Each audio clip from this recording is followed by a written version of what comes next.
नाही कोणाचं बोलला काय नाही बोलला काय उगं म्हणणं हे म्हणून बोलितो बोल आमका तज्ञ बोल तमका तज्ञ। परत याच्याही पलीकडे सांगतो, जर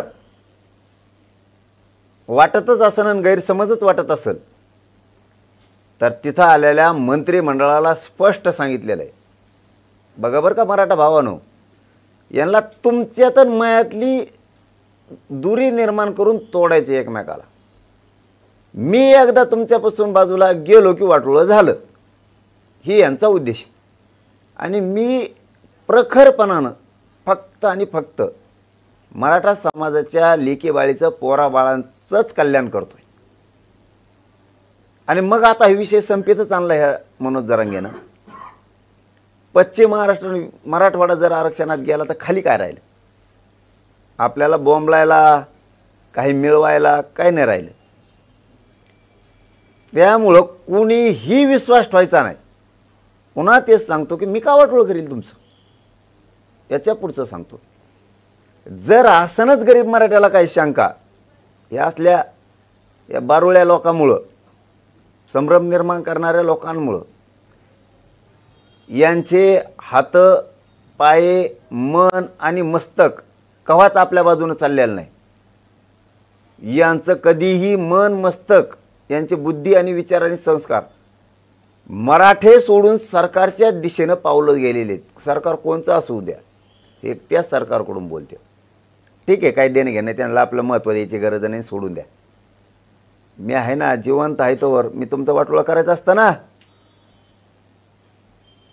58 लाख नोंदी शोधून 3 कोटी मराठ्याला आरक्षण दिलं नसतं, मुलीला मोफत शिक्षण दिलं नसतं, सारथीमार्फत निधी घेऊन पोरांना पुढं जायला मदतच केली नसती, कित्येक तरी MPSCचे पोरांचे विषय असतील, विद्युतचे असतील, पोलीसमधले असतील, आरोग्यातले असतील, प्रश्नच सोडले नसते। तुमचा आणि माझा म्हणजे गरीब मराठ्याचा आणि माझा विश्वास ढळला पाहिजे, विश्वास राहिला नाही पाहिजे, ही त्यांचा उद्देश आहे। आणि ते ढळू देऊ नका, कारण मला काही कमायचं नाही, मला फक्त तुम्ही मराठा समाज आणि तुमचे लेकरं बाळ मोठे झालेले कमवायचे। आणि जर असलच गैरसमज तर मंत्रिमंडळाला आपण स्पष्ट सांगितलेलं आहे, याच्यात जर एखाद्या शब्दात त्रुटी असेल मला लगेच सुधारित JR पाहिजे। त्यांनी भाषणातून ते मंजूर केलेलं आहे की हो तुम्हाला वाटलं तर याच्यात लगेच सुधारणा केली जाईल। मग काय मराठ्याला टेन्शन घ्यायची गरज आहे? हे बघा, मराठवाड्यातला मराठा आरक्षणात गेला, कोणाला काय म्हणायचं ते म्हणू द्या, आणि मी घालतो, तुम्ही काय काळजी करायची नाही।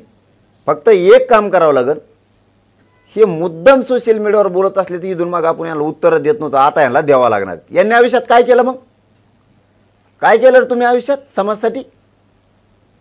आम्ही करतो झगडतो तर बुळबुळ बुळबुळ आता काय केलं आयुष्यात? आम्ही तरी केलं। आज हजारो पोरी नोकऱ्याला लागले, तुम्ही काय केलं? हैदराबाद गॅझेटियरसाठी JR काढलाय, मसुदा नाही, तो नुसता मसुदा नाही, ड्राफ्ट नाही आहे, आले घेऊन पळाले। JRच पाहिजे जागेवरून, 3ही काढले। केसेसपासून बलिदान गेलेल्या कुटुंबाचा पण काढला। शिंदे समितीला सुद्धा 24 तास काम करायला सांगितलं, आता टॉयलेट द्यायच्या सांगितल्यात, किती कल्याण व्हायला समाजाचं, प्रमाणपत्र द्यायचे सांगितलेत, केसेस माग घ्यायचे सांगितल्यात, 8-15 दिवसात महिन्याच्या आत पुऱ्या घेतो म्हणे, एक ठेवत नाहीत। बलिदान गेलेल्या कुटुंबाचा 8 दिवसाच्या आत नोकऱ्याचा आणि निधीचा विषय ठेवत नाहीत। सगळे कामं मी करून घेतोय।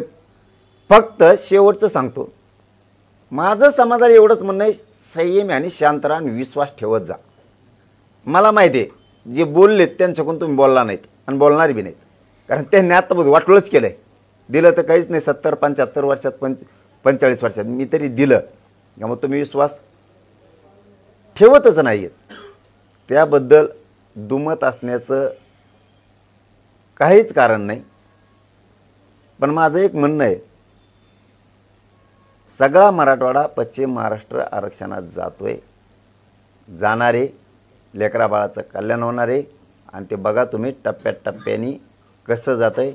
माझा निर्णय सुरुवातीला कोणाला पण असं वाटतं की चुकीचं आहे, पण ह्यावेळी JR आहेत, एवढं लक्षात ठेवा, JR आहेत। आत्तापर्यंत एक वळ सुद्धा साधी मराठवाड्याच्या बाजूनं लिहिली गेली नव्हती, कारण मराठवाड्यावर जळणारे खूप लोक आहेत. आणि आता मी मराठवाड्याचं कल्याण केलं आहे, पश्चिम महाराष्ट्राचं केलं आहे, म्हणून थोडं पोट दुखत असतं. तुम्ही फक्त संयमानं विश्वासानं शांत राहा. प्रत्येक माणूस हैदराबाद गॅजेटच्या नोंदीनुसार ज्याच्या नोंदी नाहीत त्याला घातलेलंच दाखवतो. ध्यानात ठेवा, फक्त तुम्ही शांत राहा, ऐकायचं सोडून द्यायचं. आणि लय झालं तर वेळ आली तर आता यांच्या विरोधात आपल्याला लिहावं लागणार आहे. यावर प्रामुख्याने दोन प्रश्न उपस्थित केले जात आहेत. एक म्हणजे शिंदे समिती, म्हणजे जो काल GR काढलाय ते कामच सध्या शिंदे समिती करते आणि त्याच बेसवर शिंदे समिती सर्टिफिकेट देते, त्यामुळे नवीन काही नाही असं काही जणांचा दावा आहे. सेकंड, हैदराबाद गॅजेटमध्ये असं आडनाव किंवा नाव अशा नोंदी नाहीत, त्या गावातली इतकी लोक कुणबी आहेत.